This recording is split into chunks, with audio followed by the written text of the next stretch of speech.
Will the Sangha with great virtues, out of compassion, for the sake of this assembly and all living beings, please turn the wonderful Dharma wheel to teach us how to leave suffering, attain bliss and birth and death, and quickly realize non-birth. Cung thính đại đức tận tình, vì thứ pháp hội cập nhật thiết chúng sanh, tình chuyên diệu pháp luân giao đạo ngã môn, như há liêu sanh thoát tư ly khổ đạc la, tốc chứng vô sanh. Homage to the Blessed Noble and Perfectly Enlightened One. Nam mô Sa Đàn Thô Sư Chế Đô Ye A La Hơ Đi San Miao San Pu Tô Xie.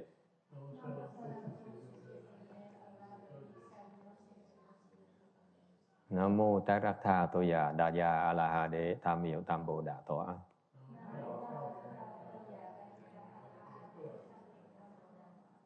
The unsurpassed, profound, subtle, and wonderful Dhamma, 100,000 million aeons is difficult to encounter.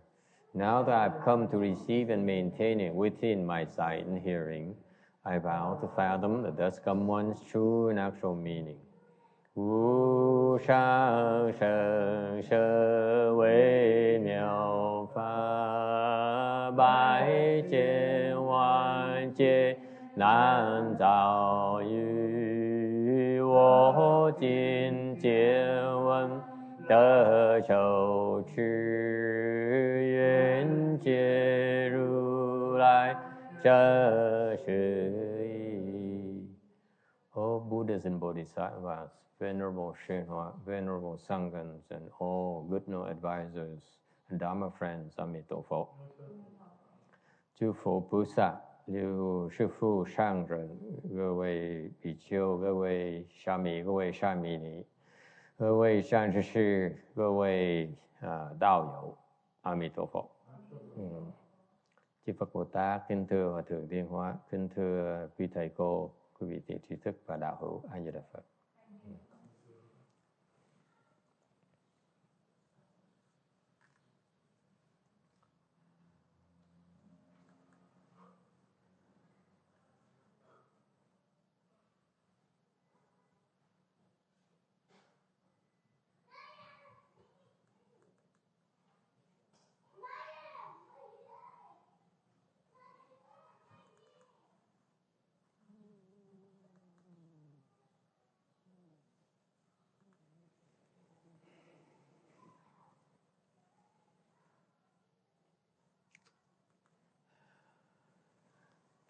Hello, everyone. We are gathered in Rosemead, California, on the 24th of May, 2015, to continue discussing the Heart Sutra. You should be on slide 113. It's been 3 weeks when we last explained the sutra, because we took 3 weeks off to practice the Chan Chi. Đã nghỉ 3 tuần để mà tu thiền thật. And so I apologize for being a little bit late today. Xin lỗi quý vị đã hơi trễ một tí. Just with so much to catching up to do. Có nhiều cái chuyện nó phải giải quyết. It turns out that for you it's like it seems like we want vacation for 3 weeks. Đối với quý vị chắc là nghĩ chúng tôi đã đi nghỉ hè 3 tuần. It's not so.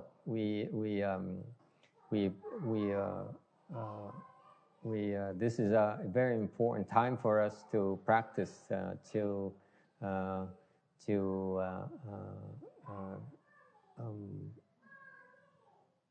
settle some personal issues. Mấy khóa tu nó quan trọng đối với chúng tôi, mà tại vì nó cái cơ hội để mà giải quyết những cái vấn đề cá nhân. It turns out myself, I had so many issues. The temple has so many issues to resolve.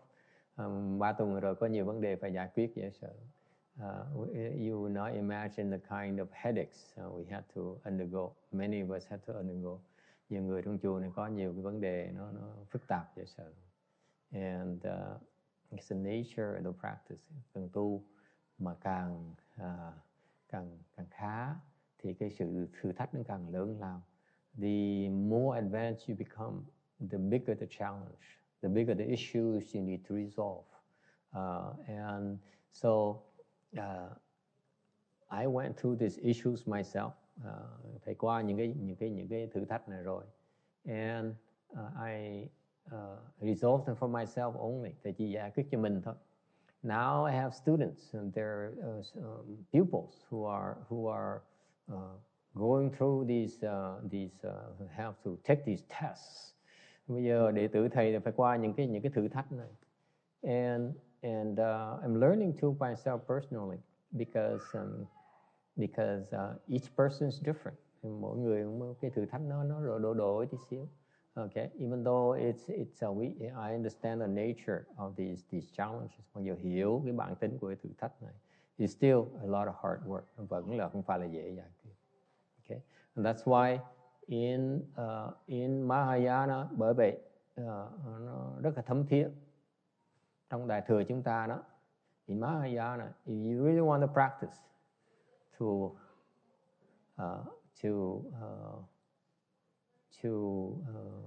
a significant level of attainment, you need guidance. Thành tại thừa Phật giáo chúng ta rất rõ ràng, quý vị tu hành mà muốn tiến bộ tới một trình độ nào khá cao đó, thì phải cần thiền tri thức giải quyết cho quý vị. Không thôi quý vị mà khó mà thoát cái lưới ma lắm. If without the good known advisor's help, it's very difficult for you to escape the demon's nets.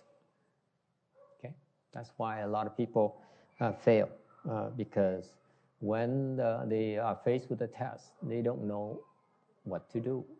Lý do nhiều người thất bại trong việc tu hành là tại vì họ gặp những cái thử thách như vậy mà họ không biết giải quyết được. And so anyway, it's just things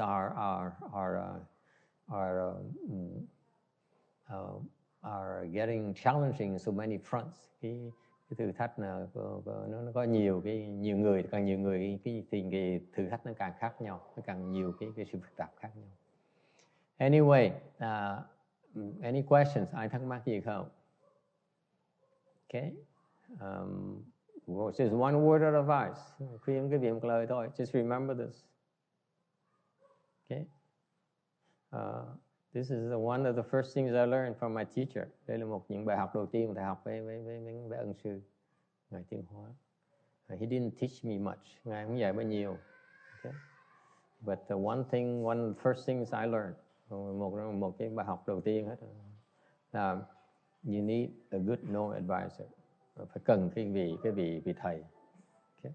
You find a good teacher like I found in my late Chinese master. Nếu quý vị kiếm được người thầy giỏi, như thầy đã gặp được như Ngài Tiên Hóa đó, then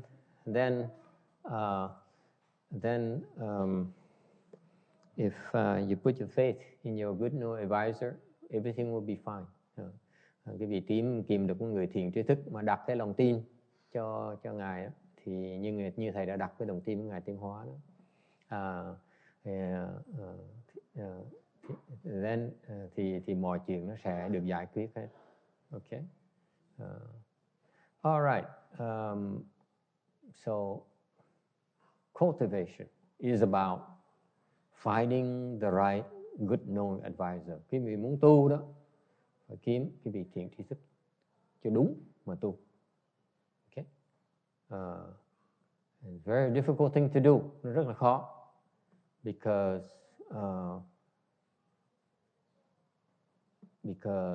it's very hard to identify a good known advisor. Khó mà kiếm thiền tri thức lắm.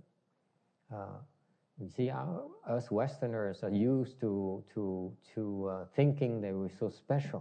Cái người xã hội văn minh như xứ Mỹ này cứ nghĩ là mình giỏi. Okay, and so when you meet a good teacher, a good potential teacher, you have the wrong attitude, he will not teach you.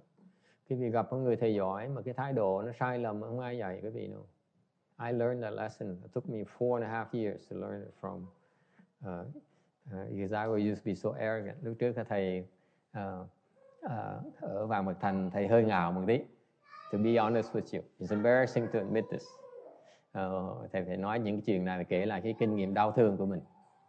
When I joined my masters, my Chinese Masters Association, tới xuất gia với Ngài Tuyên Hóa đó, I thought I was pretty special. I was pretty good. I had a career, có một cái có công ăn việc làm, had education, có học, có giáo dục, and I looked around all the monks and nuns. I felt that I was ranked pretty high up there. Mình nhìn cái giáo dục của mình, cái căn cơ, mình nghĩ là mình gọi là hạng ưu tú. And little did I know I was ranked so low. They looked down and they didn't think much of me. Mà đâu có biết hồi đó là họ khinh thường mình dễ sợ lắm. Why is that? Too arrogant. Tại ngạo quá. So they didn't teach me at all. Không có dạy. I can count only 3, maybe 2 or 3 monks who taught me. Thầy đếm được một hệ thống có được có 2-3 người dạy thầy. They taught me because they wanted to use me, not because they really wanted to teach me. Dạy thầy tại vì muốn bắt thầy làm việc cho họ, chứ không phải là vì họ thích dạy.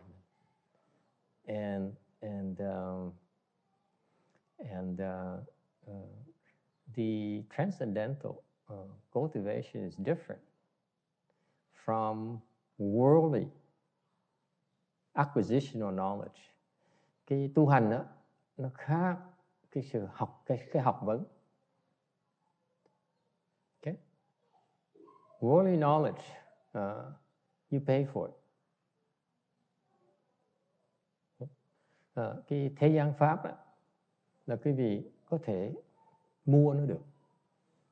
You can pay, you can buy anything. Worldly dharma, there's a price on everything. Cái thế gian pháp quý vị có thể bỏ tiền nó mua được để có một cái giá của nó. Okay. Whereas transcendental dharma, ngược lại cái pháp xuất thế đó, you can't pay for it. Cái tu hành quý vị không thể nào trả nó được hết. Okay. So in cultivation there's a concept called cái tu hành đó, có một cái quan niệm tên là pháp khí, dharma vessel. You will be taught because you deserve to be taught, not because you can afford it. Quý vị được dạy là tại vì quý vị xứng đáng được dạy, chứ không phải tại vì quý vị có thể mua nó được.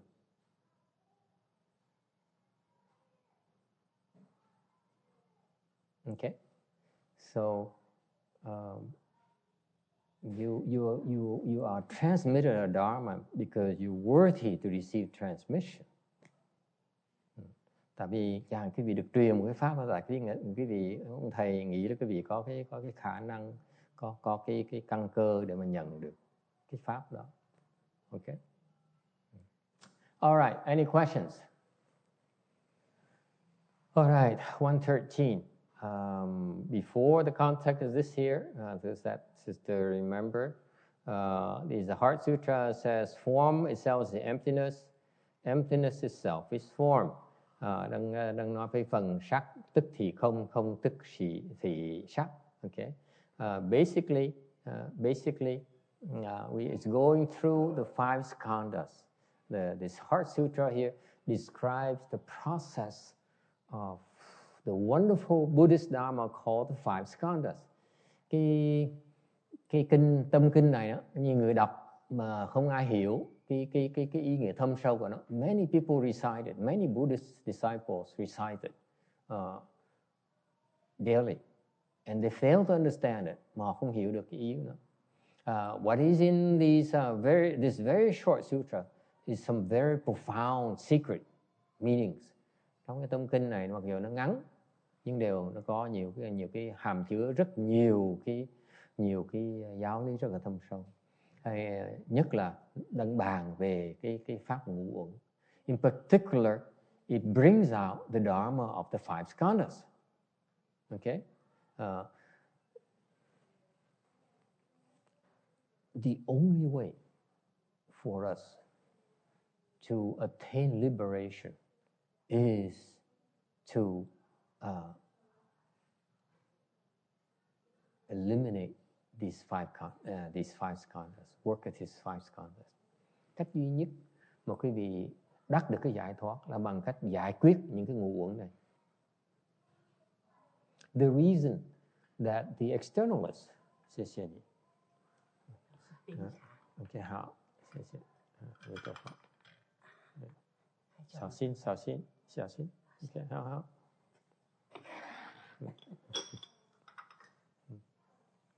The reason the non-Buddhists cannot get out of the will reincarnation is because they don't know how to deal with these five skandhas. Cái lý do mà cái người mà không phải cái ngoài đạo đó, người mà ngoài cái Phật giáo đó không thể nào thoát được cái vòng luân hồi là tại vì họ không biết giải quyết cái ngũ uẩn này.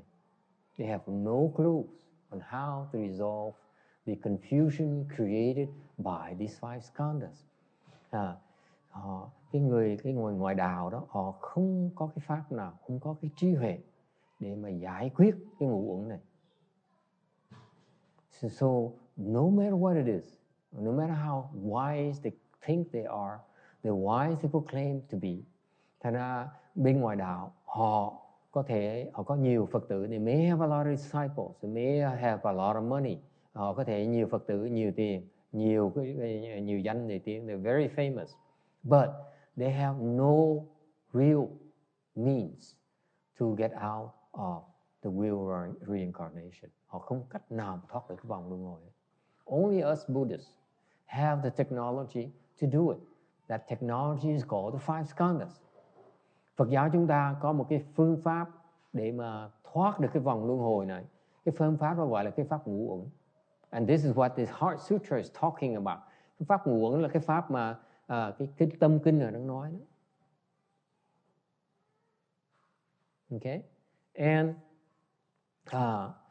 And basically, the five skandhas, for those who are new here, and many of you are new here today, some from very far away, nhiều người tới đây mới từ xa tới ngày hôm nay. The five skandhas, to remind you again, xin nhắc lại quý vị, ngũ uẩn là cái gì? There's form skandha, có gọi là ngũ uẩn là có sắc uẩn,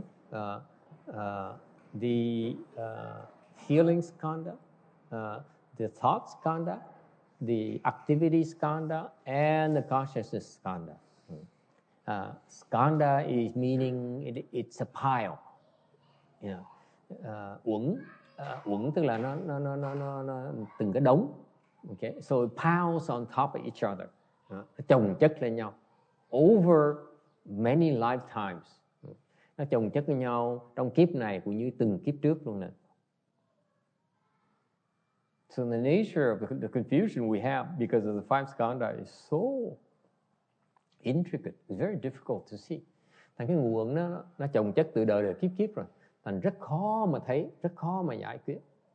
So basically, each one of us, this ego of ours, cái bản ngã chúng ta nó has five components. Cái bản ngã chúng ta có năm cái thành phần: sắc, thọ, hành, tưởng và thức.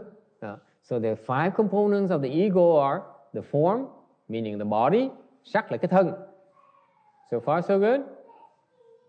The body is the form skandha. Feeling skandha. Rồi xong tới cái thọ uẩn. Feeling skandha is that feeling that we experience with our body through contact. Ok.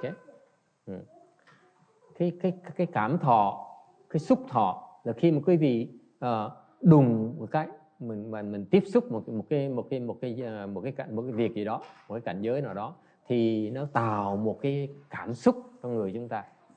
So far so good. So it's also pervasive. See, think about it. This is why it's so difficult to deal with it. First of all, we assume that our body is the form skandha is us.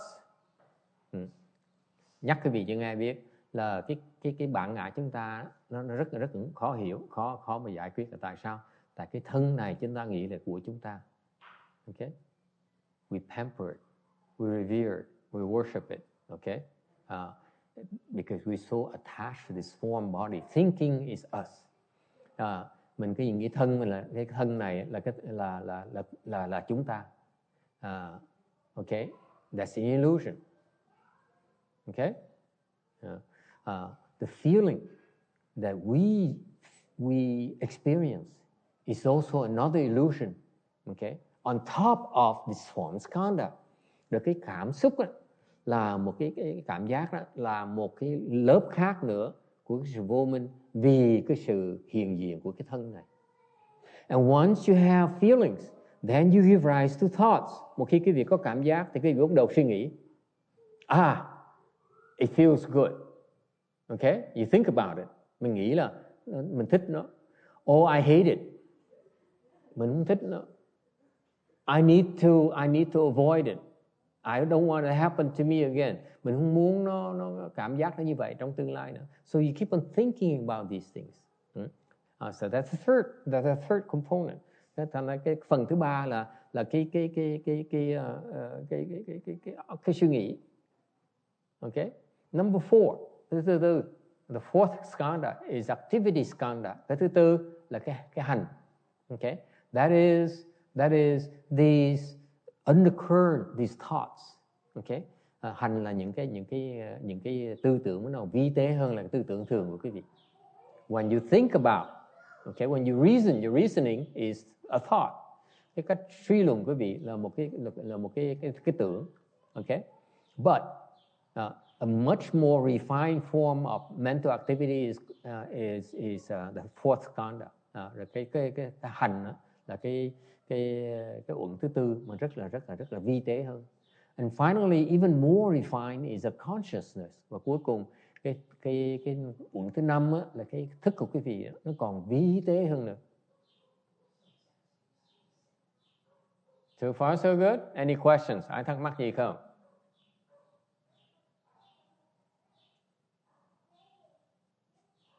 As long you have any of these five present, nếu như quý vị còn bất cứ một trong 5 cái uẩn này nó còn tồn tại, thì quý vị vẫn còn cái gọi là cái bản ngã. You still have something called ego.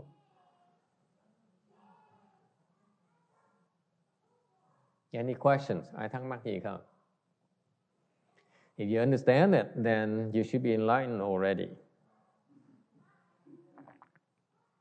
Những cái mà thiệt sự hiểu á, là quý đã thành đại giác ngộ rồi. Seriously, if you can really understand what I just explained, then you should be enlightened. You should be up there lecturing to me. Nếu như quý vị thực sự mà hiểu được cái thầy mới nói đó, cái ngũ uẩn đó rồi đó, thì quý vị đã chắc chắn đã giác ngộ rồi. Là quý vị phải nên ngồi chỗ này mà nói pháp để thầy nghe. Okay?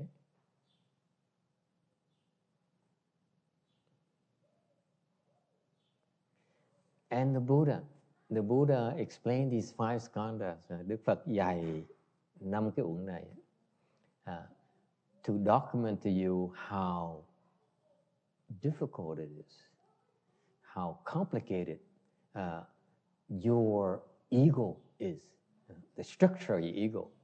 Quý vị thấy cái 5 cái ngũ uẩn nó cho quý vị chứng minh rằng cái bản ngã chúng ta nó rất là phức tạp. Okay?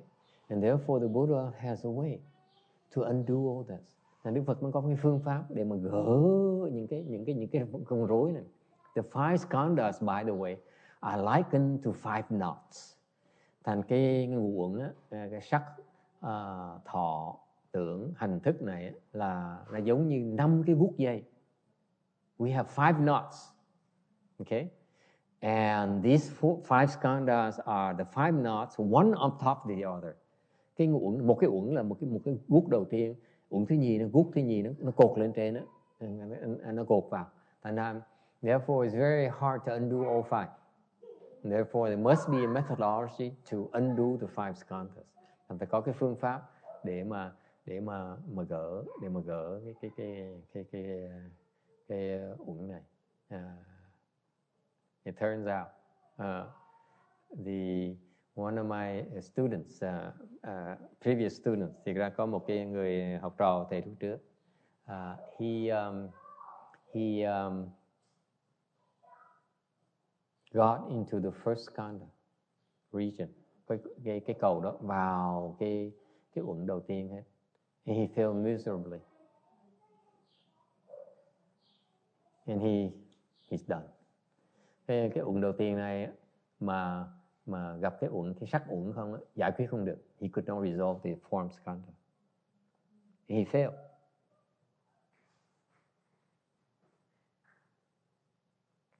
Couldn't be saved. Cứu không được. And you make it through the first form skandha, cái gì mà phá được cái sắc uẩn rồi, then you move on to feeling skandha. Vì tới cái thọ uẩn.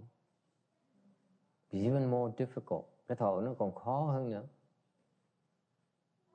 Okay. And I have some students who went through these form skandhas and they made it through. Nhiều bài đệ tử thầy nó đi ngang những cái hành uẩn này và nó thoát được. And then they moved on to the thought skandha, xong họ tới cái tưởng uẩn. Okay. So there are progressions that the tests are increasingly much more challenging. Từng cái giai đoạn nó càng ngày nó càng phức tạp thêm. Yes. Master, they stay in that pattern for starting with form, then feeling, and so on. That's correct. Nó có cái tầng lớp, bắt đầu là sắc, xong tới thọ, xong tới hành, xong tới thức, xong tưởng mới hành mới thức. Okay? Any questions? Yes. Which stage you are after you make the first skandha? How does it match with the dhyana and ahimsa?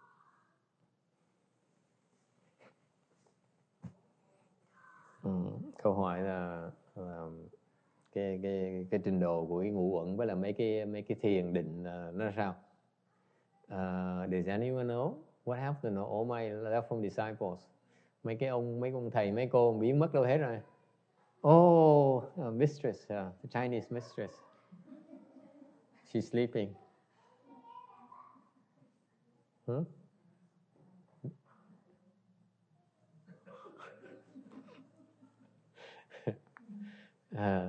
It's not written anywhere. It's really not documented in any sutras, in any books. Quý vị biết không? Những cái này nó đâu có trong sách nào nói đâu. Không có kinh nào nói hết. It's not written anywhere. So I hesitate to tell you because if the Buddhists want to tell you, why should I tell you? Nên là thầy không dám nói nhiều, tại nếu mà Đức Phật không dạy cái gì, tại sao thầy dám dạy làm cái gì? If the Buddha didn't say anything, it's for a reason. Đức Phật không nói tại vì có cái lý do.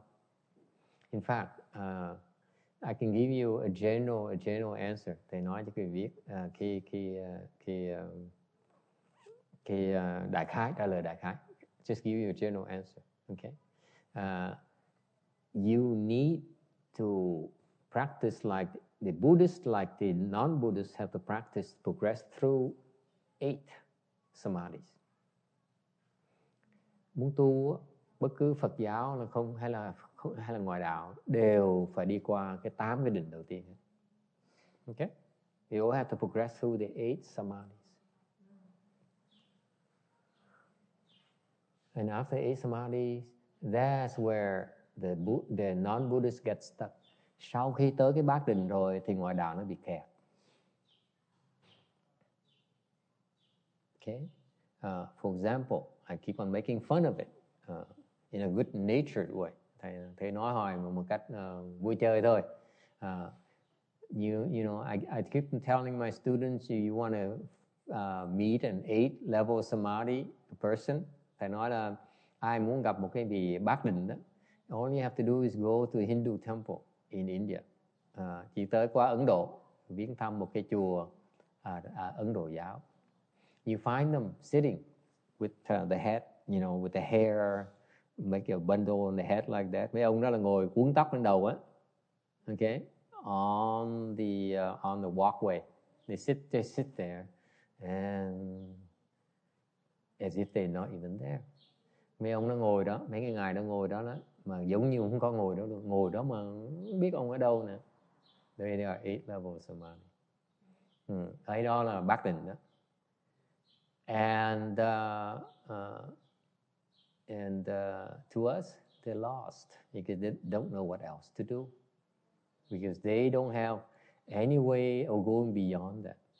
Thì các ngài đó, các ngài Ấn Độ giáo đó, họ tới cái trình độ đó rồi thì họ rất là cao. Admittedly, it's very high level, by the way. It's a peak of the triple realm. Cái đó là cái đỉnh cao nhất của bên cái tam giới. But they still stuck within it. Nhưng mà họ vẫn chưa thoát được cái luân hồi. They still within the wheel of revolution, reincarnation, and they have no way of getting out. Và họ không thể nào thoát được. There's no way. Okay, and that's where. So don't make fun of them. Quý vị đừng coi thường họ. If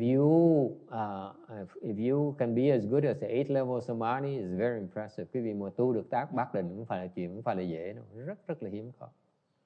Most monks and nuns don't make it. Đại đa số những thầy cô tăng ni đều không tu tới đó nổi. Okay. So don't make fun of them. Đừng có chọc cười họ, đừng có khinh thường người ta. All right, but they get stuck. That's why you get to 8-level samadhi. It's well documented. The books and sutras and their scriptures and our scriptures document those things. Thành cái sách kinh điển ngoại đạo, kinh điển Phật giáo có mô tả những cái cảnh giới đó từ 1 đến 8 định. 1 to 8. Beyond that, okay, is very little, very very unclear information about it. Sau đó nó bắt đầu nó mù mờ. Okay, and maybe I figured maybe that because thầy nghĩ về chuyện, I thought about it for a while, and I wonder why is that. It isn't documented. Why it doesn't describe what to do after you reach 8? Cái mình thắc mắc. Okay. Nếu quý vị tu mà tới được bát định, tại sao không có cái sách nào vợ nói cho quý vị biết là cần làm cái gì? Why not? Can anyone venture guess? Có ai có thể đoán được tại sao? Yes, sir. For the general knowledge, like if you could find it easily, a lot of people would try to immediately do that. They skip all the work and get to that point. Biết thành ra không chịu làm, thành ra đi đường tắt. Any other reasons? If they can figure out a shortcut, why not? Thầy cá nhân thầy rất thích đường tắt. I love shortcuts. I don't know about you. If I can find a way to finance my shortcuts, I would buy for it. I would pay for it. But how can it work if you haven't reached the 8th level samadhi? Oh, you even on 8th, after 8th, there's many serious cultivator texts where they reach 8 and they want to progress. Why don't we tell them what to do? Why aren't the patriarchs, the bodhisattvas, the Buddhas tell them exactly what to do? Tại sao các vị chư tổ, chư Phật Bồ Tát không dạy cho họ rõ ràng phải cần làm cái gì? Why not? Yes, Miguel. Because they didn't plant blessings. Didn't plant blessing, không có trồng phước.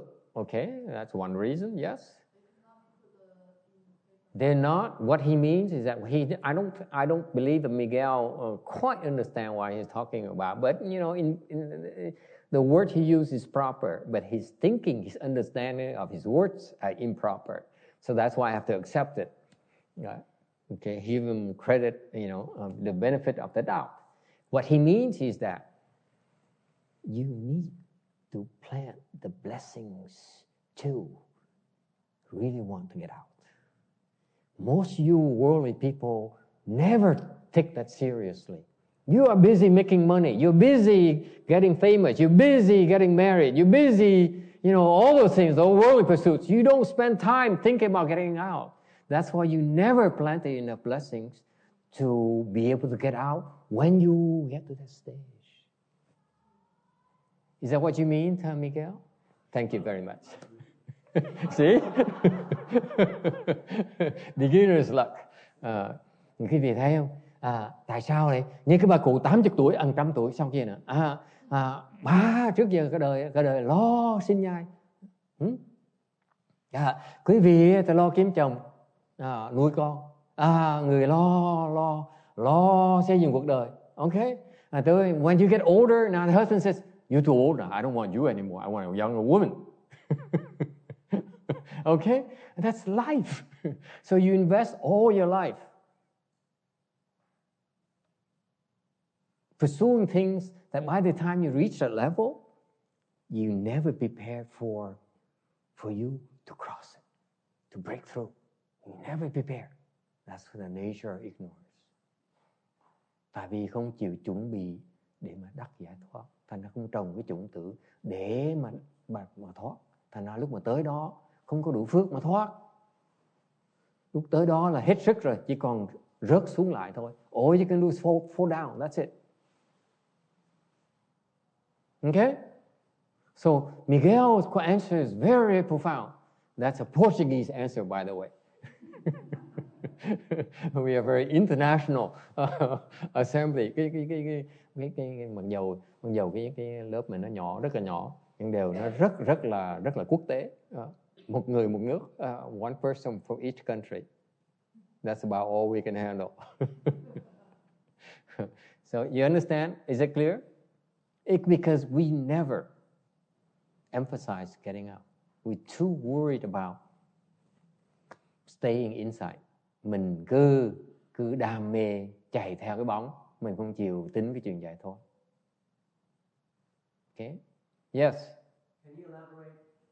How does the woman break out if she's told to go into the bar? She's told. How does she break through that? You said you never break through.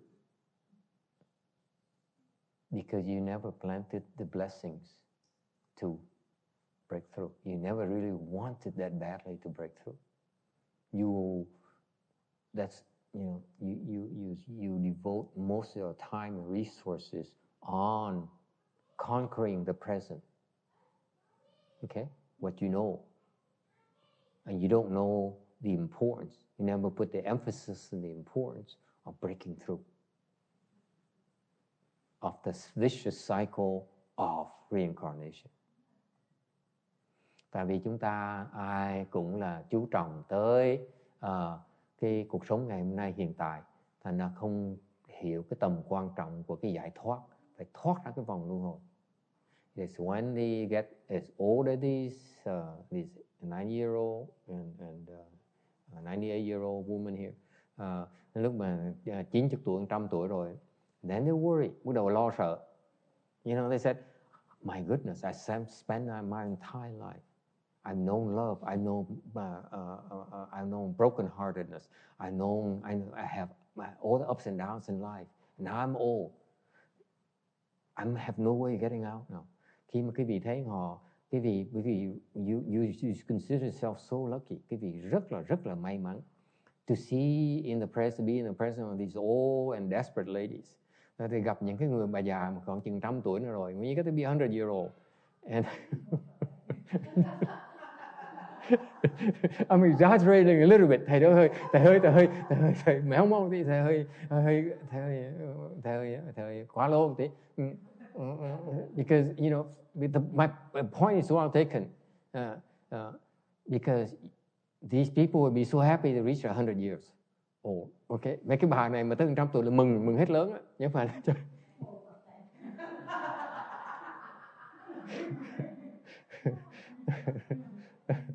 okay. So that's why you see you're young, you're still young and capable. Cái việc còn trẻ, còn có sức. Mấy bà cụ này là chân nó vẹo hết rồi. They can't bend their knees anymore. Like me, I drive for an hour and my legs are stiff, and I realize I'm developing arthritis in my legs. Để lái xe 1 tiếng đồng hồ là đứng dậy một cái chân nó tê. Mình không biết, mình không để ý, gì mới để ý. Thế ra cái chân nó đang bị arthritis. Okay, and after chanchi, you cleared up. Sau ngày ngồi thiền 3 tuần như cái bà già này nữa, chân nó lỏng là ngay lập tức. You see, so the point here is that we should be grateful to these old people. Okay, we're catching a glimpse of what's going to be just like 5 years down the road. Cái gì biết không? Khoảng chừng 5 năm nữa mình không khác gì họ hết đó. Replacing the knees, the hips, and desperate. Okay, I'm getting so pessimistic myself. Not much time left. Yes, any questions? Any other questions? Yes? Master, I have a question about reincarnation. Yes. If you reach some level of samadhi Yeah. in one lifetime, Yeah. do you necessarily carry it over to the next one? Yes. Absolutely. Câu hỏi. Quên nhìn các bạn, còn Ngân này cũng không có trẻ nữa đâu. I forgot about the woman who hides behind her race right there. That woman is also old. In her late 60s already. Bao nhiêu mấy tuổi rồi Quảng Ngân? 78 chưa?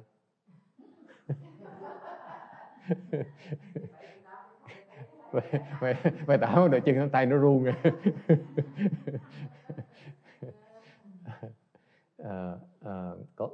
Câu hỏi là khi mà quý vị tới mấy chàng như Thất Bình Bát Định thì kiếp sau nó tới đó khó khăn. The nature of cultivation is that once you reach a certain level, in the future lifetime, it's very easy for you to reach it again. Very, very easy. Just like that. Quý vị biết không? Quý vị bây giờ tu nó cực khổ dễ sợ lắm. Mà kiếp này thấy cực khổ, kiếp sau dần bây giờ tới được tam thiền. Kiếp sau muốn tới tam thiền, búng tay nó tới ngay lập tức. Nó sướng như vậy. Hay là cái bà cụ 100 tuổi sau khi bây giờ bà lên vô sắc định rồi đó. And see that woman back there, she's now in the formless realm samadhi already. In the future life, she's going to be a goddess. Okay? Sau làm gì đó, làm Chúa Trời. It's very, very happy. Okay? So you make money. You cannot, you have to start over again. Khi làm giàu á, kiếp sau phải làm tiền lại. Okay? You have to start from square one again. Okay?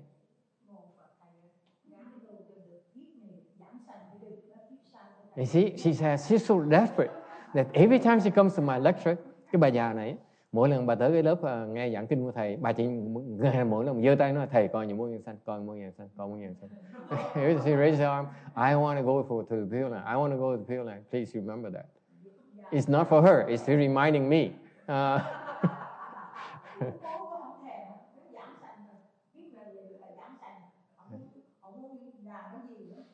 Yeah.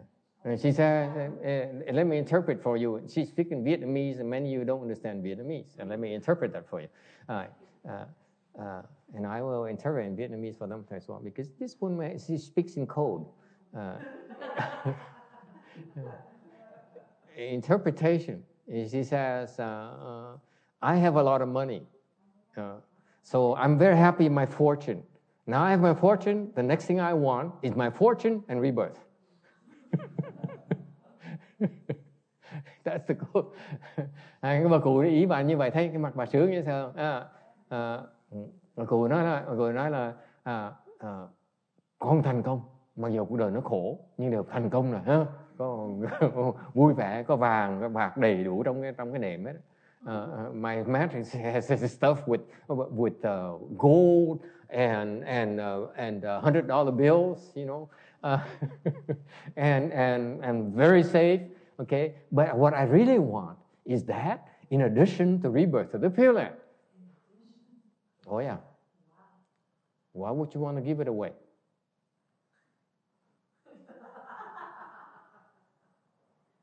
Okay? All right. And that, back to the question. Why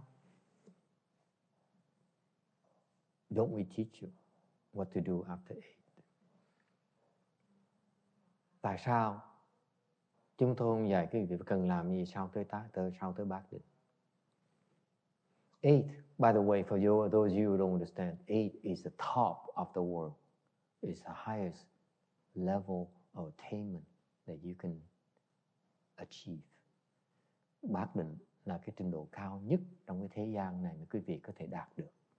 Now, there's nothing beyond that in worldly dharma.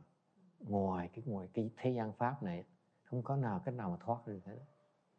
Does your teacher tell you how to get out from 8? Thầy quý vị, I ask all of you, those you have teachers, do they tell you how to get out of 8? Những người quý vị mà có thầy, có sư phụ đó, các thầy quý vị có nói cần làm cái gì để tới sau khi thoát được bát định chưa? Anyone? Please tell me.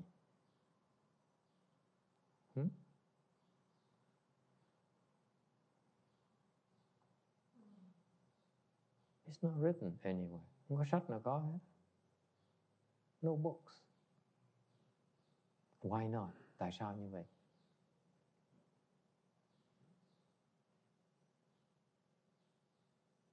Why not? Yes, Vicky. Master, is it because it's in the formless realm? It's in the form, it's beyond the realms. You have to transcend all realms. Nên là phải thoát tất cả những cái giới. Okay. Yes?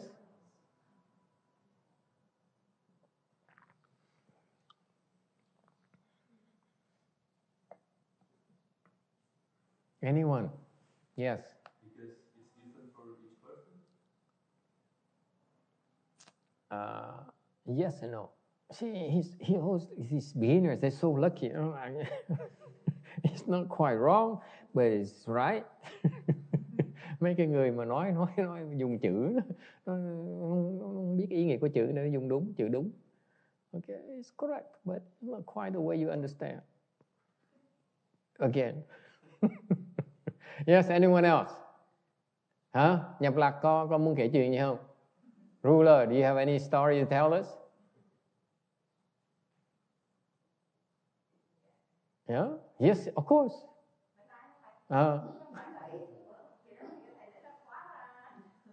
Oh yeah, we need to finish this because we have work to do afterwards. Sao? Yes.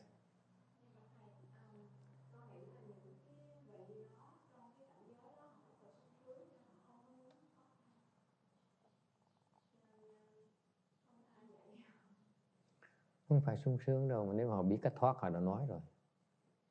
Những ngày đó mà nếu thực sự mà họ biết cái cách thoát, tại những người thoát đó, còn sung sướng hơn nữa. Bottom line is that if you can get out of 8, you feel so much better. Far better than 8. Cái hạnh phúc đó, cái sung sướng của cái cảnh giới bát định đó, mà khi quý vị thoát ra rồi đó, nó sướng hơn nhiều. Bởi vì cái Phật giáo mình gọi muốn thoát tại nó càng ngày nó càng sướng con ơi, chứ không phải giải thoát là mình khổ đâu. Let me remind you, liberation means you better off, you're happier. Every step higher, you're happier. Okay? Giải thoát là tại thoát ở trình độ cao hơn tí là sướng hơn tí nữa, cao hơn tí là sướng hơn nữa. The more you rise, the happier you become, the richer you become. Let me put it this way, but for this old woman, she doesn't quite understand it. Cái bà cụ này không hiểu. Mình tăng lên một trình độ mình giàu hơn, mà mình sướng hơn nữa. Every time you move to the next level, you're richer in blessings and you're happier inside.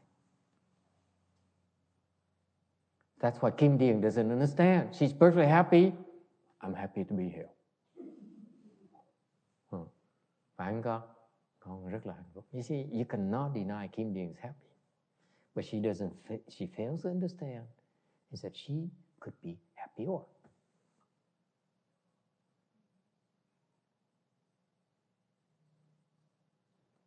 Mình tiến bộ là mình giàu và mình sung sướng hơn.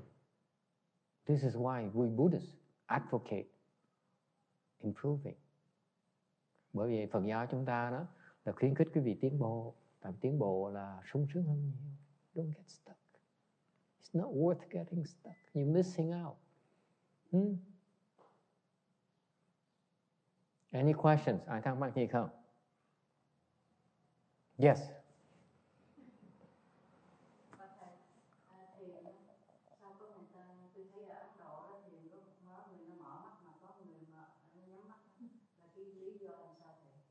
She says, well, the Hindus, when they meditate, sometimes they open their eyes, and sometimes they close their eyes. Okay? She wants to know why. I don't know what that has to do with the 5 skandhas and enlightenment and its escape. But in our lectures, you can ask anything as to your heart's delight, and we try to answer you. Great Master Shinchu will answer Wu Yin. Ngay bây giờ câu hỏi là như vậy thì thầy nói là cái lớp mình, lớp giảng kinh mình, ai muốn hỏi gì cũng được hết đó. Muốn nói trên trời dưới đất cũng được, hỏi trên trời dưới đất cũng được hết đó. Mà may bây giờ có thầy Hiền Trì rồi, đại sư Hiền Trì sẽ trả lời cho cái câu trên trời dưới đất này. Trả lời đi thầy.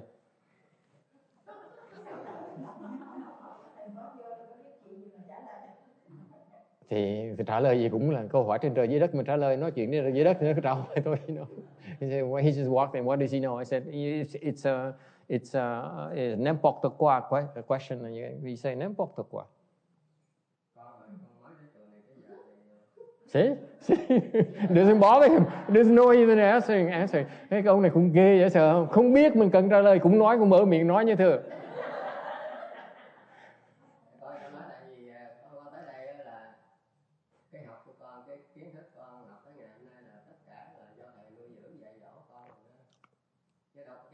So true.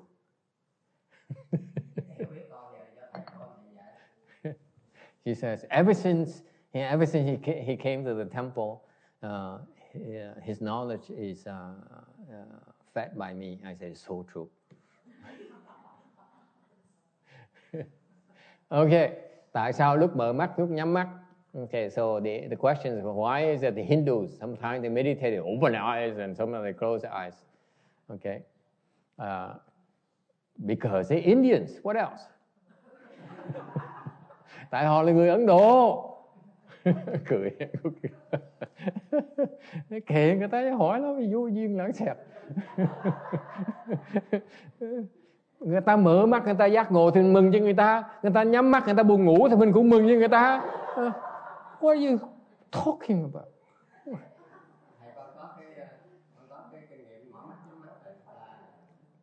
Khi mà mình nhắm mắt á, mình quán tưởng nó dễ tập trung hơn mình mở mắt. Mở mắt mình bị cái xung quanh nó làm mình không có tập trung mạnh vào. Mình nhắm mắt á, mình tưởng cái mình nhắm mắt nó mạnh hơn. Nó theo cái cá nhân tôi thấy vậy. These people, they talk anything. Now tech is bored. I mean, pay attention to me. Pay attention to me. I've been here since 7 o'clock. Someone please pay attention to me. Yes, good one for you. Yeah, non-Vietnamese. We're going to have Vietnamese class starting next Sunday. If any of you is interested, and then after that, Tex will teach you how to make voice production. Never mind. We go Hoxtail. So my answer to Go Yin in English, in Vietnamese, is that what are you asking about? Because the answer clearly is some of these Hindus, when they meditate, they open their eyes, and some of them close their eyes. It's because they're Indians. What else? And I said, I would add on top, I said, even if these Indians, when they meditate, they open their eyes and become enlightened, be happy for them. If these Indians prefer to close their eyes and fall asleep, be happy for them as well. You're not impressed. You see no humor in that. N'importe quoi. Well, you ask me a n'importe quoi question. I'll give you n'importe quoi answer. Okay. Where were we? I got lost. Why was there nothing written about it? Why was there nothing written about it? Why is that? Tại sao không có dạy cái gì, làm gì sao bác tịnh? Why not?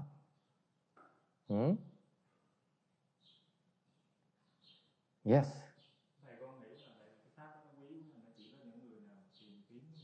Only true disciples get to know about that. Những cái người đệ tử dòng nhập mới được học, còn mấy người khác không được học. Nó quý quá đi.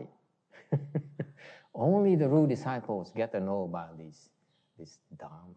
Otherwise, not available.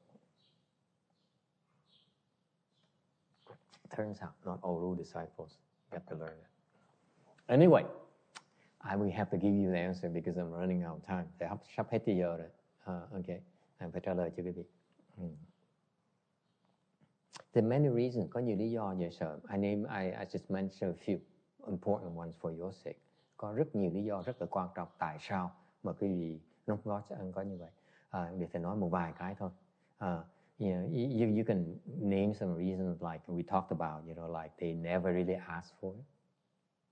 Dạng như là họ đam mê, họ không hiểu cái tầm quan trọng của sự giải thoát, họ không hiểu cái giải thoát là sướng. They don't realize liberation. Contrary to the word, it sounds like you're losing something, actually you're gaining tremendously. Big gains. Cái chữ mà giải thoát đó, thường người thế gian ta hiểu lầm cái đó là giống như cái sự thiệt thòi, cái sự tổn hại. Thì ra cái giải thoát đó là một lợi ích rất là lớn lao. Tremendous gains through liberation. This woman wants to go to the Pure Land. That's one form of liberation. Cái bà cụ này đó, bà muốn được vãng sanh, đó là một cái dạng của giải thoát mà lớn lao không thể tưởng được. You go to the Pure Land, you have tremendous gains. Okay? So far so good? Okay? So but people misunderstand the meaning of liberation. Người ta hiểu lầm cái chữ giải thoát. In particular, not you. Your teachers misunderstand the meaning of liberation. Những người thầy quý vị không hiểu cái chữ giải thoát. That's why they never taught you. They never emphasized the importance of liberation. Vì họ không hiểu chữ giải thoát, họ không chịu nhấn mạnh cho quý vị cái tầm quan trọng của giải thoát. My teacher, that's all he teaches about. Ngài Tiến Hóa, Ngài chỉ dạy về cái giải thoát không à? You notice that? Anyone? Chinese people? Tôi với đây. Huh? Do you translate for or are you sleeping? Hello?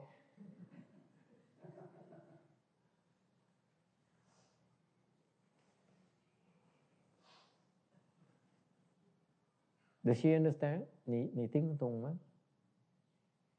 仙花上人，他所教的都是要你一定要得解脱。为什么？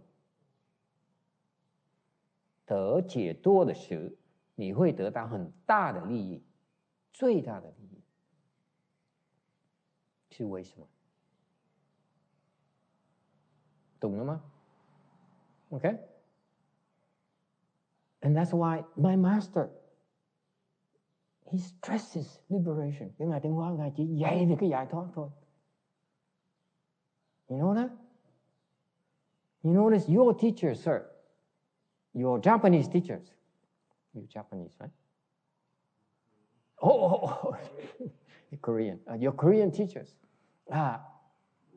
They don't teach about liberation, do they? They teach about happiness.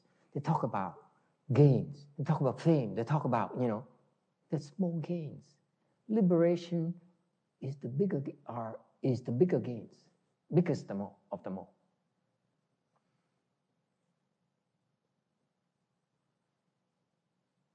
Questions or comments?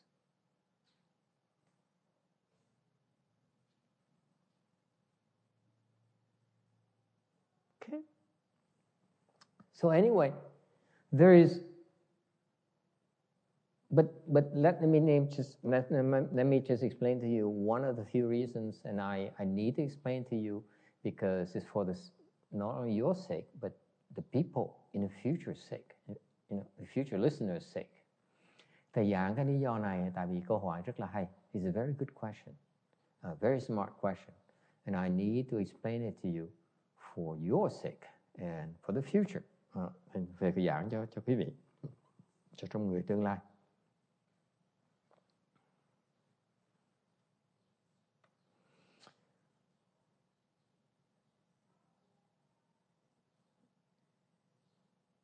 If we tell you what to do, nếu như chúng tôi mà biên sách ra nói cái việc cần làm cái này, okay, would take 1,000 volumes.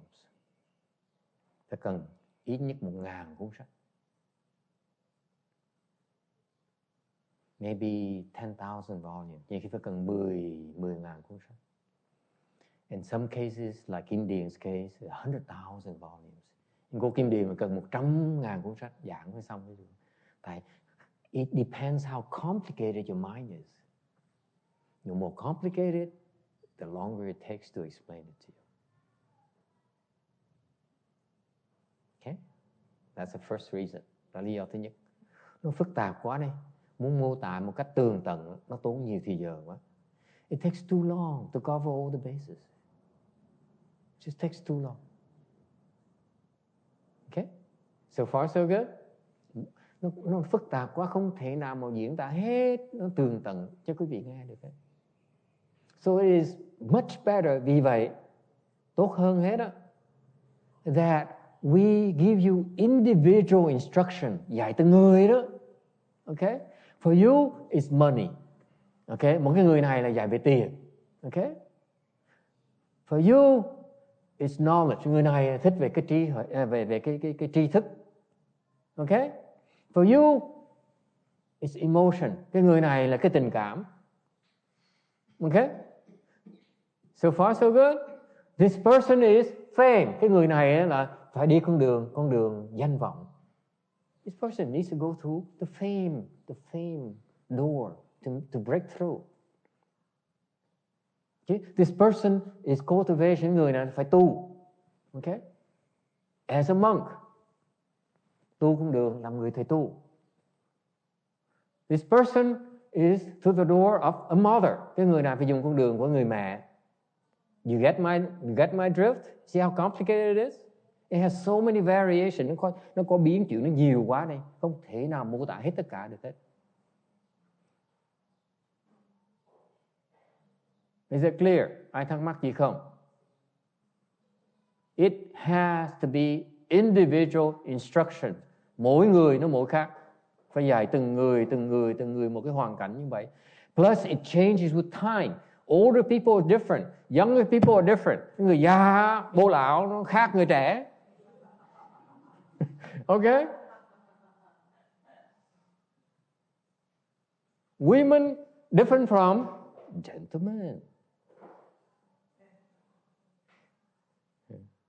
American different from Texans. So far so good? You see? There's so many variations. That's my point. Nó có nhiều cái biến hóa, khó mà giảng hết tất cả. So the first reason is too many variations. It just takes too long to cover all bases. Thành thứ nhất là nó phức tạp quá, mô tả hết không được. Number two, thứ nhì nữa, much more difficult that you cannot imagine, cái việc không thể tưởng tượng được. It changes form constantly. Nó đổi dạng hoài à. Nó đổi dạng hoài à. Con có biết không?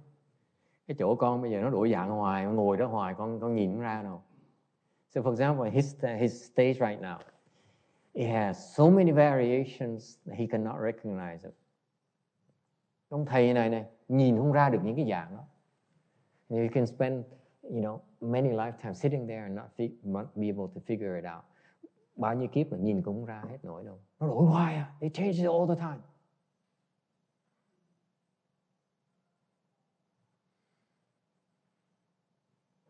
Any questions? You believe me? Có tin thầy hay không? Or it's just BS? You feel it's BS? We just dance, giving a song and dance so that we don't have to give you the real thing. Cái vị nghĩ là thầy chỉ xạo cái vị để mà khoái tiết lộ là không? It morphs. It changes. Nó đổi. That's what's fascinating about it. Nó hay dễ sợ cho nó.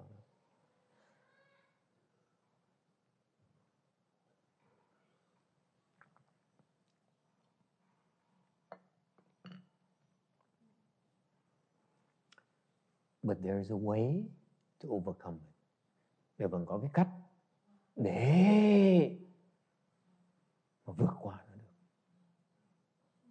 Okay? What is that way? Would you like to know? Không biết cách nào không? Would you be interested? Yes. Ông thầy già lập tức là ông thầy già nói, con muốn biết. I want to know, he says. I can't tell you. Why not? Because it morphs. Nó đổi. The moment I tell you, it changes.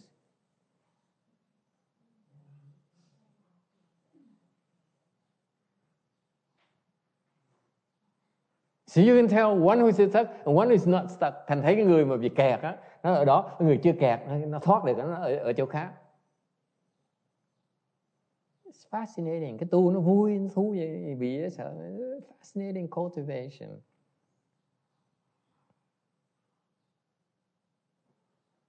Much more rewarding than 10,000 adoring fans, my friend. Huh? Okay? Isn't there an easy way? Yes, there is. If you go down the middle way, Yes, as you explained something, yes, you should cover most of it in most ages. yes. And then you can make two exceptions. You go above it and shine on it from the right, then you go above it and shine on it from the left. And then you cover 95%. Very good. I mean, or you can just tell somebody, go up and walk up to San Montergione. Mm-hmm. You don't have to tell them, get up in the morning, tie your shoes, brush your teeth, get gasoline for the car, or whatever. You just say, go up to San Mm-hmm. Montergione. It's 11,000 foot mountain up there. Yeah. And that's sort of, as an example, Mm-hmm. you sort of set the task high enough or far enough. It's even simpler than that. Okay?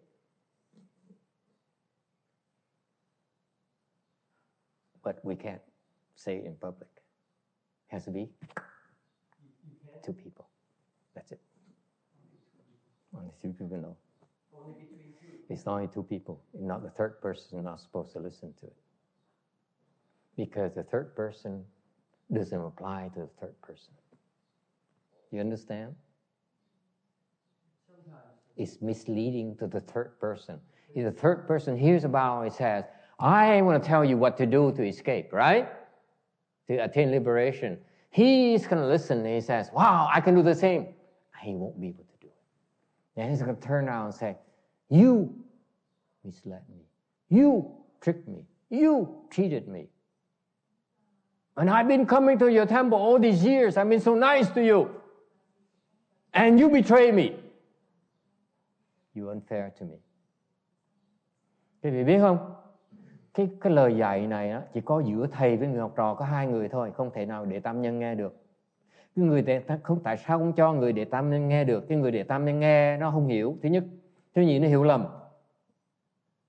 Mà cái này là chỉ cái người mà học trò mới áp dụng được thôi. Cái người để tam nhân nghe á, áp dụng không được.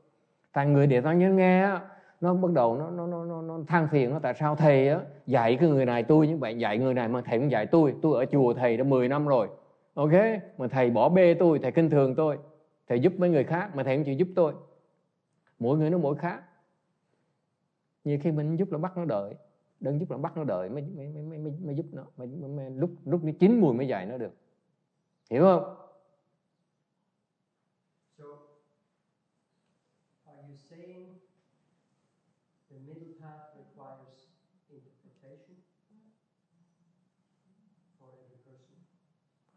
the middle the liberation, the escape is, that's how you attain it.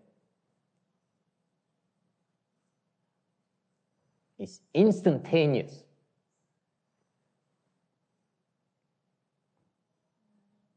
There's no deduction. That's it. That's what it takes. Cái giải thoát nó trong chốc lát đắc giải thoát ngay lập tức. Chứ không phải là phải rườm rà như vậy. Cái việc rườm rà, cái người chưa hiểu nó mới rườm rà, cái người mà hiểu rồi nó rất là giản dị. Those people who don't understand have a long list of instructions. Those who understand, one thing, here, okay? Làm một cái là làm được ngay. You do this, you attain liberation. You don't need to go through a long list. Không cần phải qua một cái trang giản dị. You need to, breathe, you know, 1, 2, 3.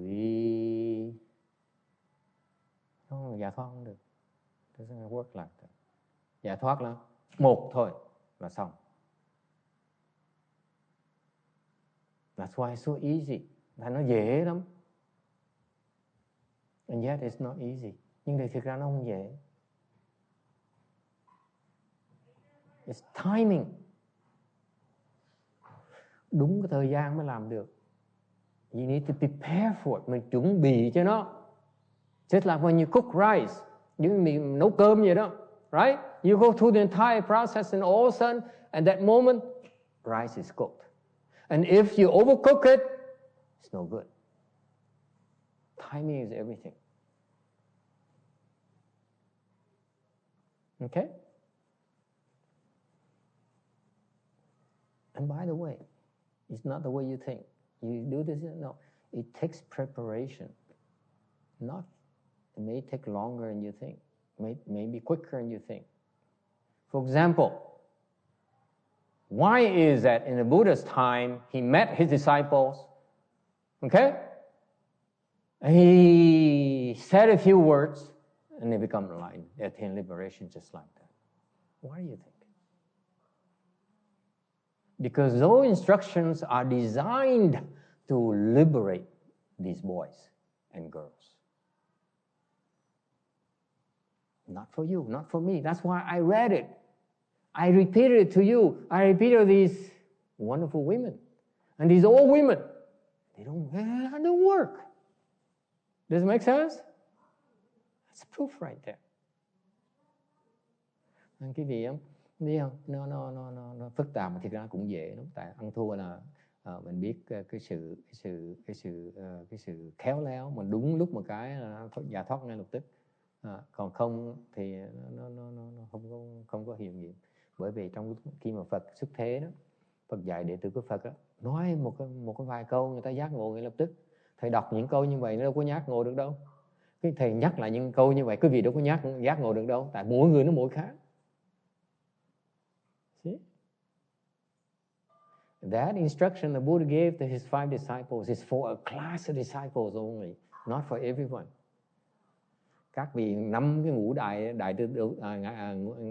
đệ tử đầu tiên Đức Phật đó, lời dạy Đức Phật đó chỉ nhắm 5 người đó thôi, đắc ngay lập tức. Cái loại người như vậy mới đắc được ngay lập tức. Giảng thầy triệu kiếp mà chưa chắc là đắc nổi.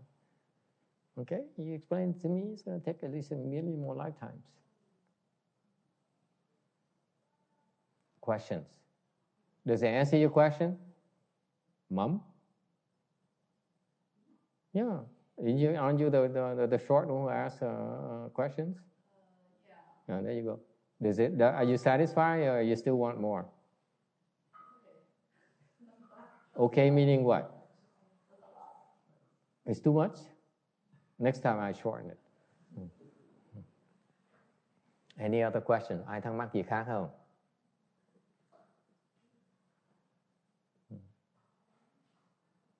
So that's how the answer I came up with. It is because if it would have been possible, it would have been done already. Sự thật là nó vắn tắt chứ trả lời quý vị. Nếu mà đã làm được, đã làm rồi. The Buddhas and Bodhisattvas, they're not stingy like us. Phật Bồ Tát không có keo kiết như mình đâu. Like me, okay? If they're helpful to you, they would give it to you. Họ đã giúp quý vị được, họ cho ngay lập tức, họ không có thắc mắc gì đâu. Okay? All right. Where are we?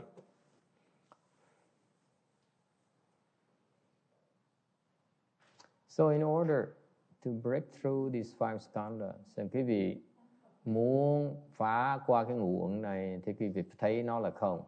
Basically, to break through to them, you have to see them as empty, meaning they're surreal, they're not real. Muốn nói là ngũ uẩn giai không á, có nghĩa là những cái uẩn này á, quý vị phải nhìn nó là một cái chuyện viễn, một cái ảo tưởng, okay? Và đừng có phản ứng. Do not react to them. Okay? That's what is meant by emptiness. Empty, when it's empty, it means that you do not take actions. Sắc là không, có nghĩa là mình không có làm gì hết á, mình không hoạt động gì hết á. For example, people slap you. Don't do anything. Then it's really empty. If you say, ow, what did you do that for? Okay, then it's not empty. Got it? Không có nghĩa là quý vị đừng có làm gì, người ta làm kệ người ta, đừng có phản ứng gì hết. Cái đó gọi là không. Vì đánh một cái mà phản ứng là tại sao đánh tôi á, nó cọc lên đó, là người đó chưa là không. So far so good. It's action, it's doing, it's not talking, not conjectures, it's doing. When you sit there and cross your legs hurt, and you can't stand it, and you wiggle.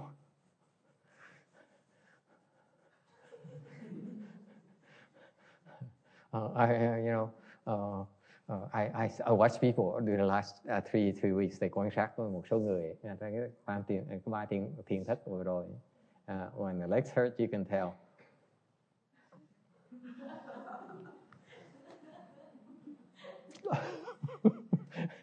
Đau quá, bắt đầu gồng. They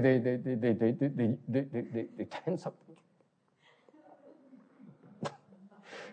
And some people will say,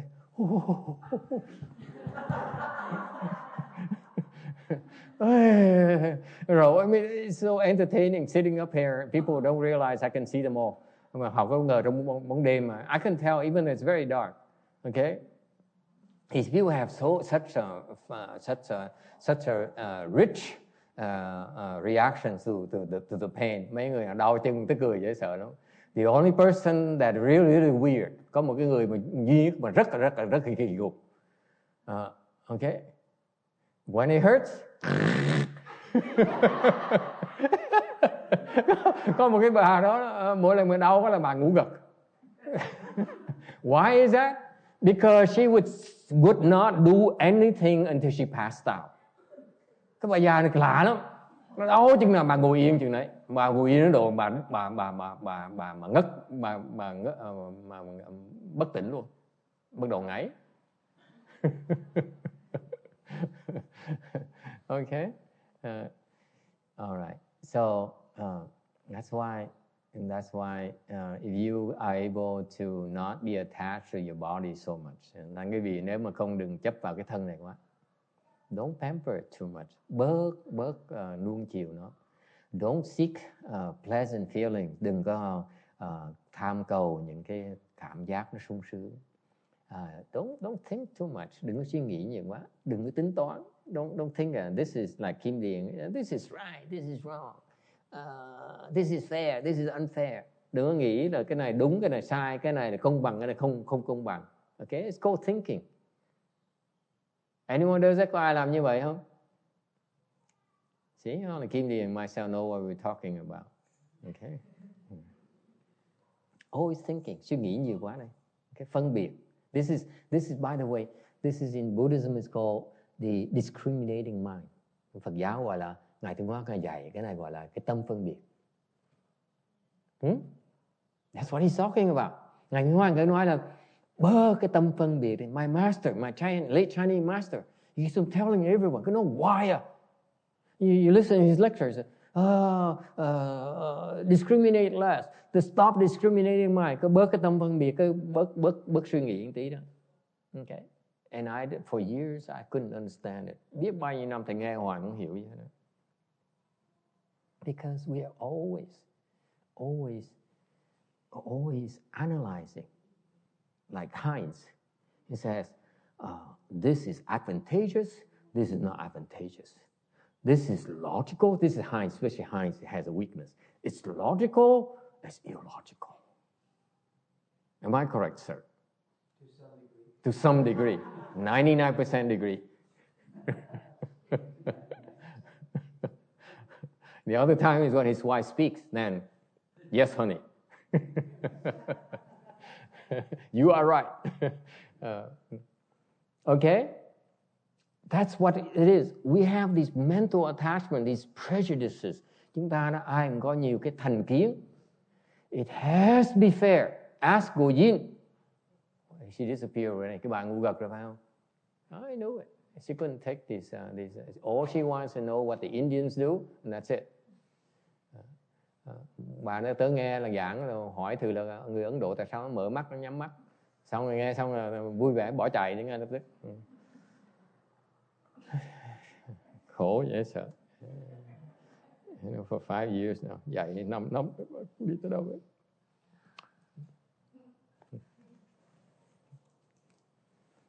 Makes a grown man cry. Yes. Any other question? Ai thắc mắc gì không? Yes. Now she has a story. Cái cô nhập là có. Dạ thưa thầy, mà như những người mà mới bắt đầu tu thiền chưa có ngồi vị đau chân này kia đó, thì hồi xưa đó các vị thầy cho dạy điều thiền là nhiều quá.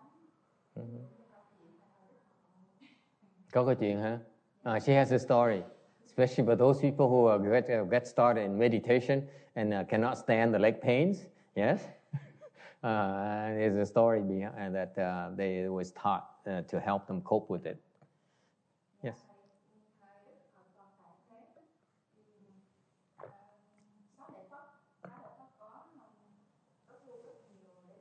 When the Buddha is in the world, Shariputra, his chief disciple, number one wisdom, has a lot of disciples.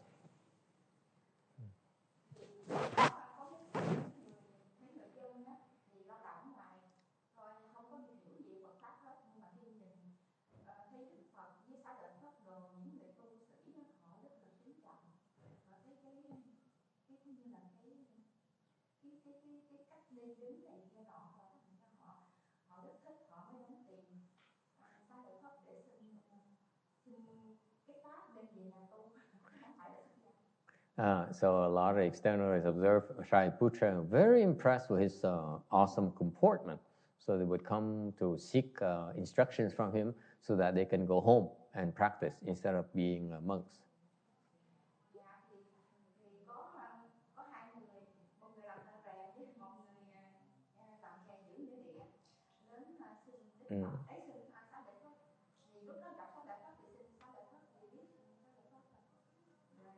So one is an iron worker, and one is the cemetery guardian, and they came to see him.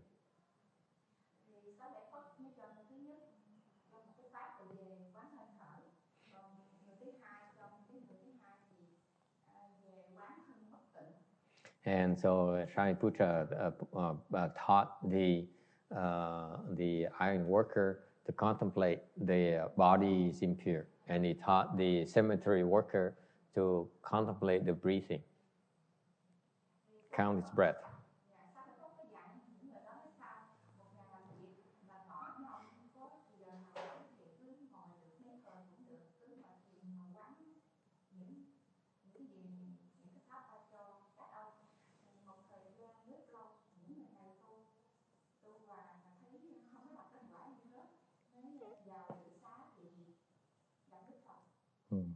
So these people came back and used these methods, and hi, Mom. and practiced it for a while, and it has no effect. They make no progress whatsoever until they came see and saw the Buddha. Dạ, đi vô thực pháp thì không gặp được Xá Lợi Phất mà gặp Đức Phật thì Đức Phật mới hỏi Đức Phật nếu Xá Lợi Phất cho cái pháp mà người tu hoài chứ không có thấy kết quả, rồi Đức Phật mới hỏi chứ ông làm nghề gì, ông giữ như địa đấy, dạ ông làm nghề giữ như địa, rồi Đức Phật hỏi Xá Lợi Phất cho ông cái pháp gì thì tu, ông nói là Xá Lợi Phất cho cái pháp quán hơi thở, thì Đức Phật mới hỏi cái ông cái gì, ông làm nghề gì, rồi ông kia mới nói ông làm nghề thợ rèn, rồi ông thầy Xá Lợi Phất có cho ông cái pháp gì về tu, thì ông nói là cho em về quán thân bất tịnh, thì ông Phật nói Trật hết rồi, mỗi người trật hết phải không? Các con phải tu pháp ăn cà lem. thì Phật mới nói cái người giữ như địa mà cho quán hơi thở thì chết rồi, đúng như vậy. Quán hơi thở thì còn cái ông thợ rèn á thì hồi xưa có cái ống bơm mình cho lửa cháy lên á, cái hơi thở luôn nên xuống như cái hơi thở vậy á, thì không cho quán hơi thở đi cho quán thân bất tịnh, thì ông cũng chẳng kết quả được, Đổi lại cái tu chúng đắc quả ngay lập tức, đúng không? Mà trường hợp thầy dạy ăn cà lem. Hoặc rồi thầy lúc nào mà nó kẹt một cái thầy dẫn đi ăn cà lem ngay lập tức. Đâu có. Hôm qua nào? Ai nói vậy? Hey. Okay, so they applied the wrong method. So the Buddha switched method, and they practice they accomplish the fruition in no time. So you have to use the appropriate method for the person. Thì mỗi người cái pháp nó phải khác nhau, nó phải thích hợp với mỗi người. That's correct. Cái đó rất là đúng. Okay, anyone else? Ai thắc mắc gì khác không? So you see, the one thing in Buddhism, cái chuyện my teacher taught, ngài Tiên Phá, ngài dạy hay vậy sao? I find now that I get older and I don't remember things anymore. Càng ngày càng lớn tuổi càng quên hết. And I only remember the things that somehow stood out. Mà muốn nhớ những cái chuyện quan trọng thôi. So he keeps on talking about such important things in our daily lives. Các cái ngày dài những cái chuyện mình nên tránh làm trong mỗi ngày đó. Think less. Bớt tính toán đi. Okay? Stop discriminating. Discrimination is causing you problems. Càng tính toán, càng quý vị càng bị kẹt. Okay? You cannot stop discriminating. Quý vị cứ phân biệt hoài, cứ tính toán hoài à. No, this is not good. This is, this is right, this is wrong. That's why you have to stop. It's that simple. Quý vị biết không? Cái chuyện dễ nhất á, rất giản dị, nó nói đừng có suy nghĩ nữa mà nói không ai chịu nghe lời hết đó. I tell people stop thinking, stop discriminating. People no one listens. I remember that 1 year old back there. Cái bà cụ 101 tuổi sau đó kìa. I remember when she came to me 4 months ago. 3 tháng trước bà tới thì nhìn bà. I look at her and say, now you've been cooking for me for a week now. I feel like we're so close. I know each other so well. Tới ngày nào cũng tới nấu ăn cả tuần rồi thì mới nói chắc mình quen biết nhau, mình có thể mình thổ lộ tâm tình với nhau được. Mình nói bây giờ cụ thì khuyên thầy cụ được một cái chuyện được không? So I said, can I tell you a little bit of something? And he said, yes, of course, Master, please tell me. I said, can you stop thinking a little bit? Thầy nói cụ bớt suy nghĩ đâu. You know what she said? What are you talking about? I took care of all my children. Con đã lo cho con cái cả đời rồi. Now I only have 2 left. Chỉ còn có 2 đứa. I'm almost done. Sắp xong rồi, sắp xong còn 2 đứa thôi. And you want me to give up? Mà sao mà bỏ được? Và nó nói không ai tin nữa. So it's so simple as stop discriminating, Heinz. Stop thinking. Okay, you see a lot faster, a lot clearer. And that's all it takes. Okay?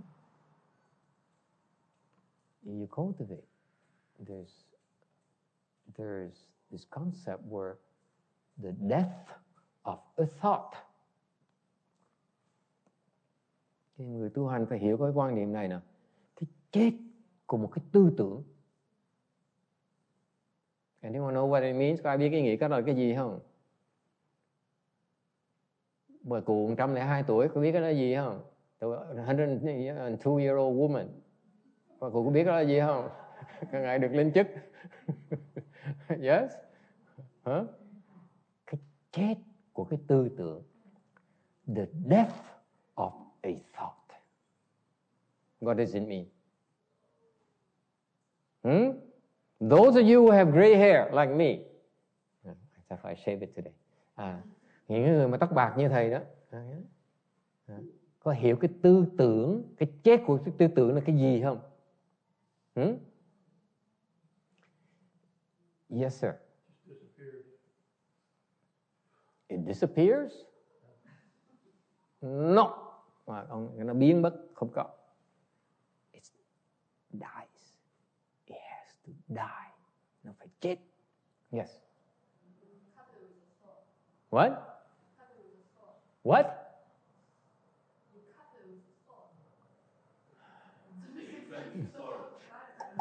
Could someone explain that to me, please, in English? You cut it with a sword. What? You cut it with a sword. What?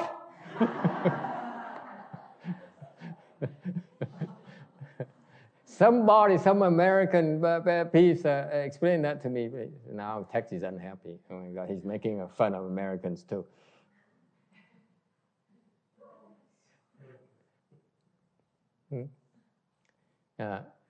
She says, cut a thought with a thought. Wait, cut it with a sword.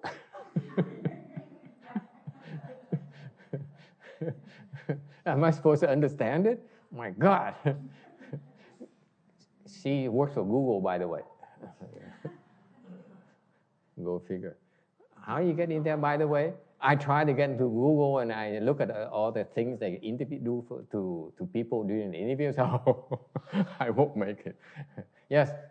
No, it doesn't work like that. Chặt cái tư tưởng, giết cái tư tưởng với tư tưởng. No. Yes. Yes. You don't feed it with other thoughts. I'm confused now.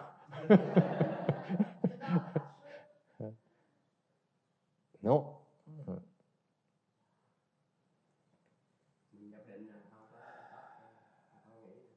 Let me give you an example.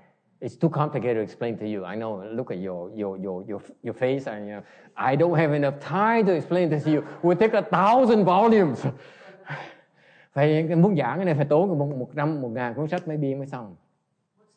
I only have 10 minutes left. I forgot already.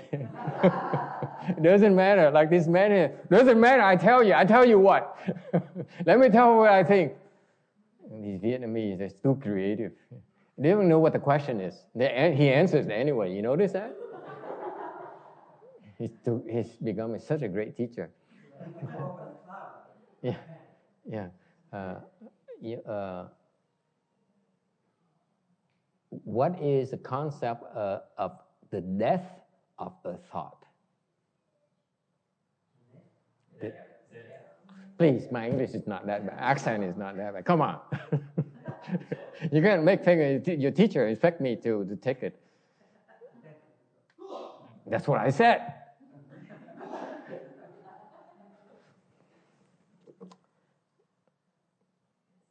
I agree. Text is not funny at all. Poor Text. He said, "Oh, why I get up so early in the morning for this?" Why didn't you say what's the death of a thought? What do you mean? You better not I have no way to explain it to you, to be honest with you. Not, because as soon as I asked a question, I didn't know how to answer it. Hỏi xong biết trả lời cũng được. So I will give you an example. I need 5 more minutes. Okay, I explained this in 5 minutes. I'm kidding. It's shorter than that. Give an example. Cho quý vị ha, ví dụ. Would you like an example? Because if I explain it to you, it take too long. Giảng gì nó lâu quá. Thầy cho ví dụ quý vị hiểu ngay. Give an example, you understand exactly what I mean. Okay?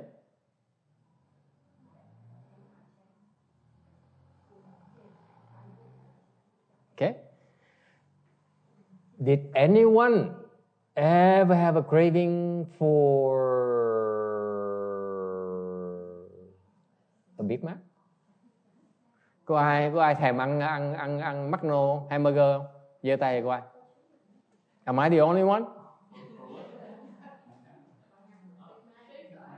Shaved ice. Yes? You have a craving for something. My craving is for meat. Okay? My craving is for jackfruit. Yeah, jackfruit. And then last night is shaved ice. Tối hôm qua cà lem. Okay? So, when you crave for something, khi quý vị muốn thèm ăn đó. Okay? You remember those feelings when you have a craving for something? Remember? Anyone have a craving for food? Thèm ăn chưa? Yes? Yes, yes, yes. If you have no craving for food, please walk out of here. No one left. How come I asked you to raise your hand? You don't raise your hand. Only when I threaten you, that's when you... Yeah, you're a good girl. Okay? When you have a craving for food, okay? Can you just drop it? What happened most of the time? Khi quý vị thèm ăn, thèm uống, chuyện gì xảy ra? You go and drink. You go and go for that drink, right, Tex? Yeah. You go for the hamburger, don't you? Yeah. McDonald's French fries? No? Okay. Phở? Huh? So when you have a craving, ask Shana. When she has a craving, what does she do? She gets up at 2 in the morning, to the kitchen, eat. Am I correct? You don't know. Okay. Wow. Shana na na na. I didn't mean Shana. Shana na na na.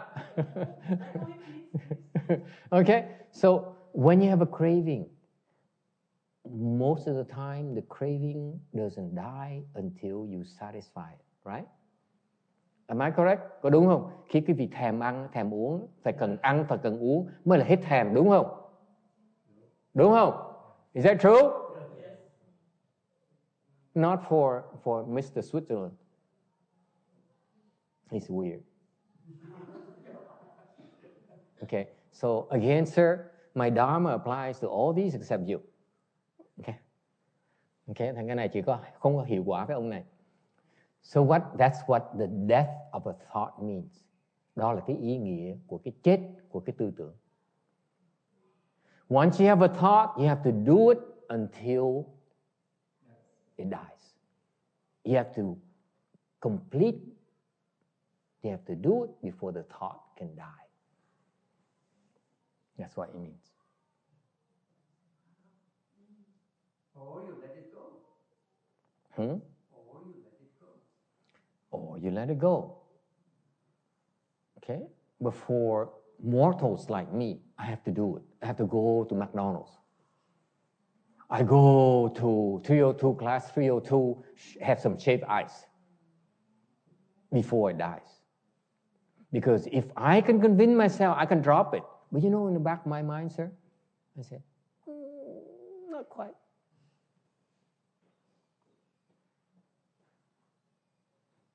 Okay? Usually you have to do it before you can drop it. For most of us, right? So the thought, when you strike a thought, it will not die until you do it. So you are stuck here from here to here. You cannot do anything else. You committed. Like marriage. You cannot get out that easily. That's what a death of a thought means. So as long as you strike a thought, it takes a while before it gets resolved. It's better not to strike a thought. That's chán. Hiểu không con? Cái tu là tránh tạo cái tư tưởng. Tại một khi nó sinh rồi á, con phải thỏa mãn cái tư tưởng nó con mới thoát được. Trong cái tư tưởng này giống như nó đánh bỏ vậy. Lúc mà nó sanh ý á, nó đánh vào cầm mình á, bắt đầu cái chỗ này nó sanh ý rồi, nó phải đánh cái này á, nó mới thoát được. Lúc nó đánh như vậy nó đang bị kẹt này. Nó đang kẹt từ đây tới đây, nó không thể nào đổi được nữa. Cái thời gian nó bắt đầu nó đánh từ chỗ này tới chỗ này, nó không thể nào nó đổi được nữa. Lúc đó nó mới chết. Nó lúc đó nó bị hở. Hiểu không? Thành những người như vậy đó, là đang chết, là bị kẹt. Mình không đánh, đứng mình giữ yên như vậy này, để nó đánh thì nó đang bị kẹt, mình đánh lại nó chết. Thành cái thiền mình nó dễ sợ hơn võ vì vậy. Võ nó là đánh, thiền mình đứng mình đợi. Thành ra cái thiền là không có sinh tư tưởng, đời nó sinh tư tưởng trước thì nó chết. Hiểu không nhỉ? Okay. All right. Yes sir.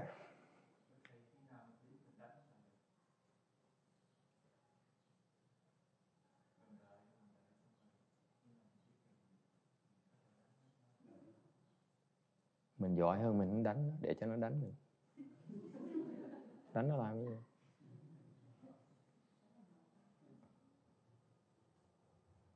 gì? Không có tranh. Người giỏi không có tranh. Chấp nó đánh. Đánh đâu có làm được gì đâu mà sợ. Đánh vào hư không là làm gì? Nhưng lúc mà đánh vào nó đụng hư không á, rồi nó chết. Nó dội, hư không nó dội lại, nó chịu không nổi. Cái đó cái vỏ tao không hiểu chuyện đó đâu. Okay. Okay, time is up. We need to wrap it up because we need to send you off on your merry ways, back to your home, back to your shopping center, and thank you for coming. Ngày hôm nay cảm ơn quý vị tới. I know a lot of young people, so I appreciate you coming here, and that's why we talk a lot of things that are more casual, so that everyone can follow. Thường á. Chúng tôi rất là uyển chuyển. Nhiều người tới người ta không nghe hiệu pháp gì nhiều thì nói rộng một tí để người ta nghe dễ nghe hơn. Còn mấy cái này là nó hơi phức tạp một tí. Thành ra cảm ơn quý vị tới tham dự nha. Thank you. So we stand up, do the reverse transference for these people who are trying to complete the 49-day Dharma. Okay.